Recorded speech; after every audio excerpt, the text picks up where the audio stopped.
This is TradeFlow News, bringing you relevant news and insights from around the world. TradeFlow News, enabling trade for SMEs and economies worldwide.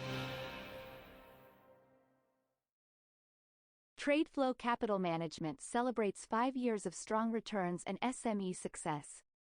To find out more, please visit www.tradeflow.capital. These are some of the key topics that we will be looking into in today's program.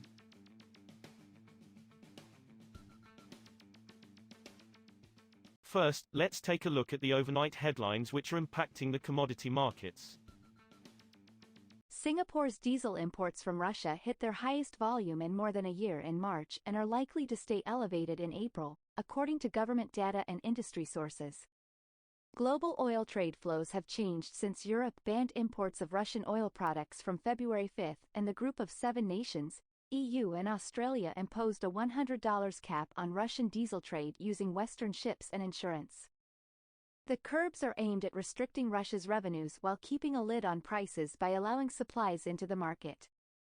Russian Urals oil broke through the $60 per barrel price cap on Wednesday, boosted by strength in international benchmark Brent after OPEC Plus announced an output cut, 3 sources involved in Russian oil trade said and Reuters calculations showed.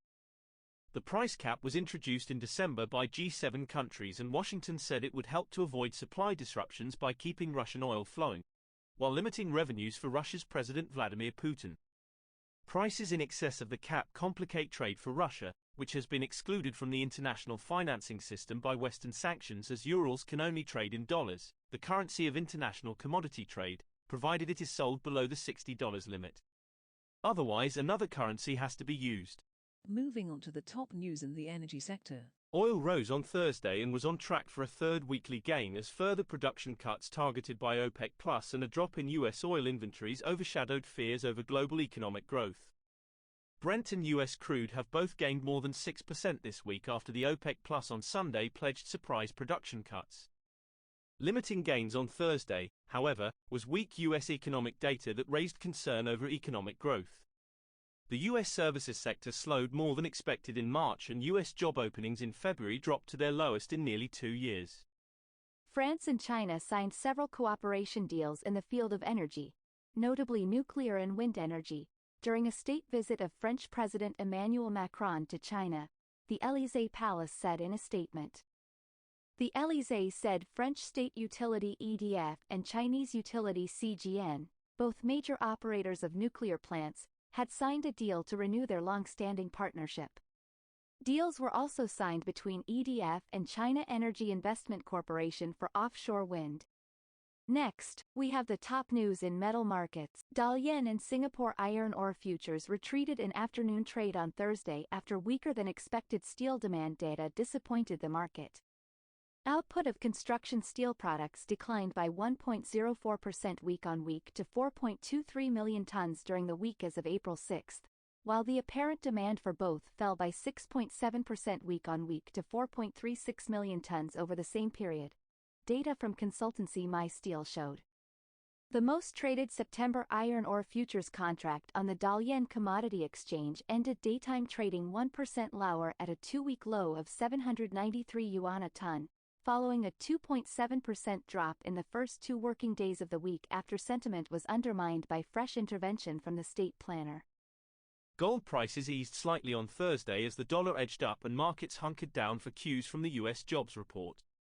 Spot gold was down 0.1% at $2,017.59 per ounce by 12:32 GMT, while U.S. gold futures for June delivery fell by a similar margin to $2,033.70.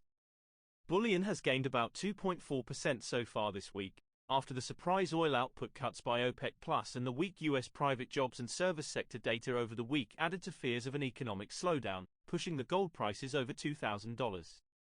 We will now look at the top news in the agricultural sector. Russia's agriculture ministry has no plans to cancel export tariffs on sunflower seeds, the Interfax news agency reported on Thursday citing a deputy agriculture minister.